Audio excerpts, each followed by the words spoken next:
Assalamualaikum warahmatullahi wabarakatuh. Kami dari kelompok 6 yang beranggota 1. Ferdita Damayanti, 2. Laila Isminari, 3. Lutfi Anissa Solihah, 4. Nawang Utami, 5. Nuris Fisil Mikafah, 6.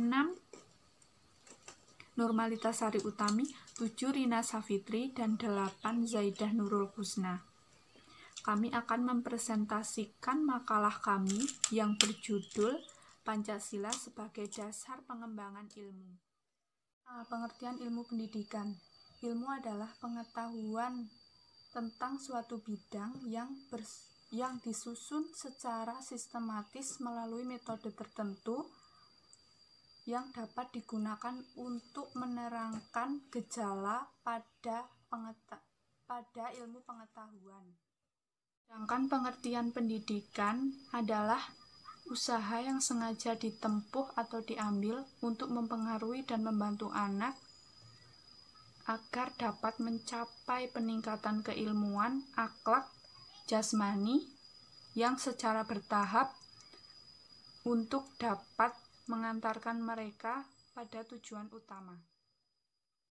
Dengan demikian, pengertian ilmu pendidikan adalah suatu kumpulan ilmu pengetahuan yang tersusun secara sistematis melalui metode-metode tertentu yang digunakan untuk menyelidiki atau merenungkan gejala-gejala bantuan atau didikan yang dipersiapkan untuk mencapai kedewasaan dalam rangka mempersiapkan kehidupan yang akan datang.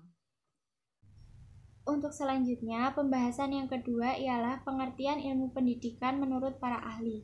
Ada beberapa pengertian ilmu pendidikan menurut para ahli. Yang pertama, Profesor Dr. Nicholas Diarkara.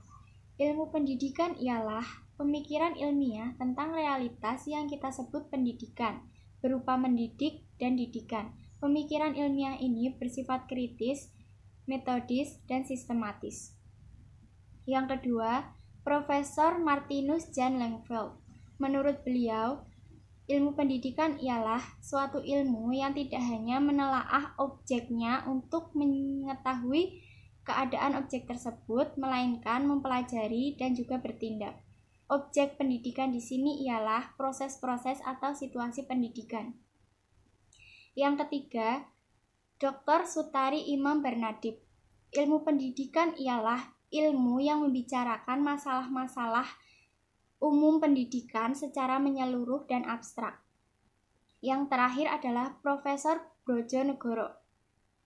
Ilmu pendidikan ialah teori pendidikan dan perenungan tentang pendidikan.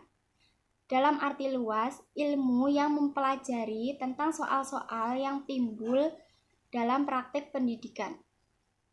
Oke, sekarang kita akan membahas yang ke B, yaitu sumber historis Pancasila sebagai dasar pengembangan ilmu. Sumbernya dapat dilihat dalam Undang-Undang Dasar 1945, ada dalam alinea keempat Pembukaan Undang-Undang Dasar 1945. Selain itu, Presiden Soekarno dalam rangka Kuliah Umum Pancasila Dasar Filsafat Negara pada tanggal 26 Juni 1958 sampai 1 Februari 1959, sebagaimana disirti Sofyan Effendi, Rektor UGM, dalam Simposium dan Sarasehan Pancasila sebagai paradigma ilmu pengetahuan dan pengembangan bangsa 14 Agustus 2006, selalu menyinggung perlunya setiap sila Pancasila dijadikan blueprint bagi setiap pemikiran dan tindakan bangsa Indonesia. Karena kalau tidak akan terjadi kemunduran pencapaian keadilan rakyat Indonesia. Untuk selanjutnya, pembahasannya keempat, yaitu konsep Pancasila sebagai dasar pengembangan ilmu.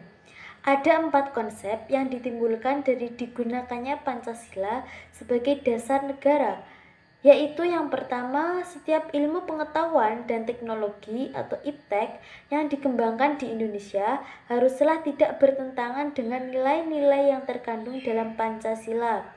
Yang kedua, setiap iptek yang dikembangkan di Indonesia harus menyertakan nilai-nilai Pancasila sebagai faktor internal pengembangan iptek itu sendiri.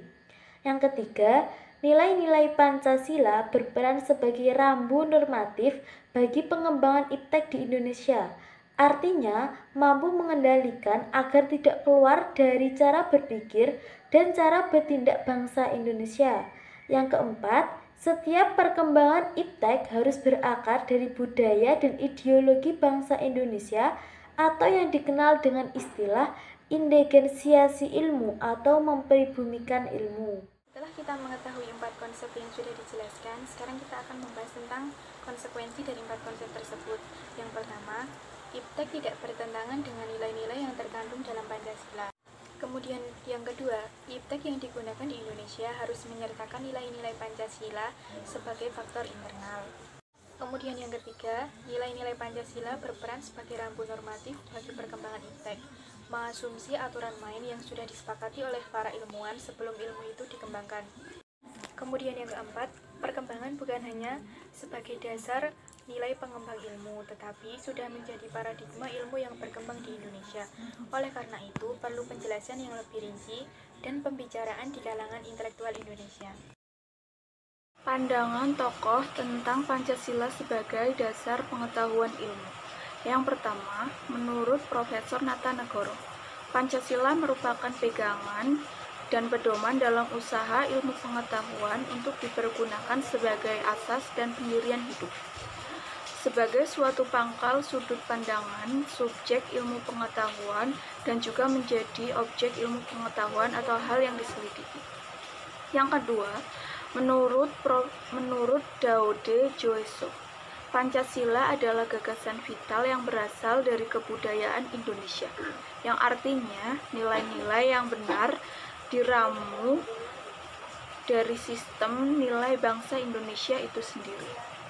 Yang ketiga, menurut Profesor Dr. Cicakop, menegaskan bahwa Pancasila seharusnya dapat membantu dan digunakan sebagai dasar etika, ilmu pengetahuan, dan teknologi di Indonesia.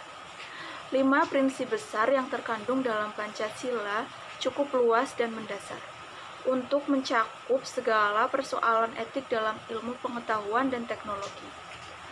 Keempat, menurut Koentowojoyo, Pancasila sebagai orientasi pengembangan humaniora di Indonesia yang bertitik tolak dari kesadaran bahwa Indonesia hidup di tengah 3 lingkungan, seperti lingkungan materia, sosial, dan simbolik.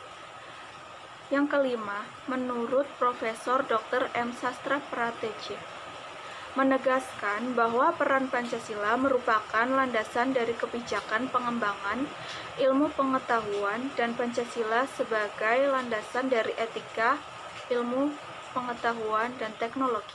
Peran sila-sila Pancasila dalam pembangunan pengetahuan dan teknologi.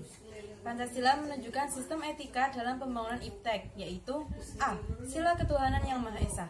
Sila ini menggambarkan bahwa iptek harus mengembangkan maksud dan akibatnya apakah merugikan manusia di sekitar atau tidak.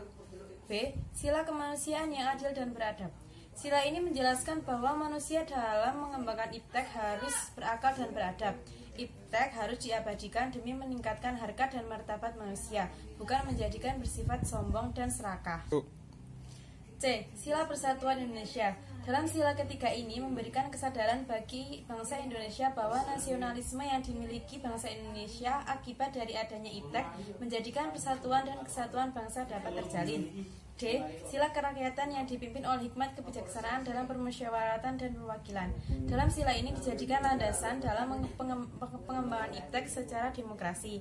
Artinya, setiap ilmuwan harus memiliki kebebasan dalam pengembangan iptek dan juga harus menghormati dan menghargai kebebasan orang lain dan juga harus memiliki sikap terbuka untuk dikritik, dikaji ulang maupun dibandingkan dengan teori lain. E. Sila keadilan bagi seluruh rakyat Indonesia. Dalam sila ini kemajuan iptek harus menyeimbangkan dalam hubungannya dengan dirinya sendiri. Tantangan Pancasila sebagai dasar nilai pengembangan ilmu. Perkembangan pendidikan di Indonesia itu lebih berorientasi terhadap kebutuhan pasar, sehingga prodi-prodi yang laku keras di perguruan tinggi Indonesia yaitu prodi yang terserap oleh pasar. Oleh karena itu dapat kita ambil intisari bahwa Pancasila sebagai dasar nilai pengembangan ilmu pengetahuan dan ilmu teknologi. Perkembangan Pancasila itu harus berakar terhadap budaya bangsa Indonesia itu sendiri dan melibatkan partisipasi masyarakat lain.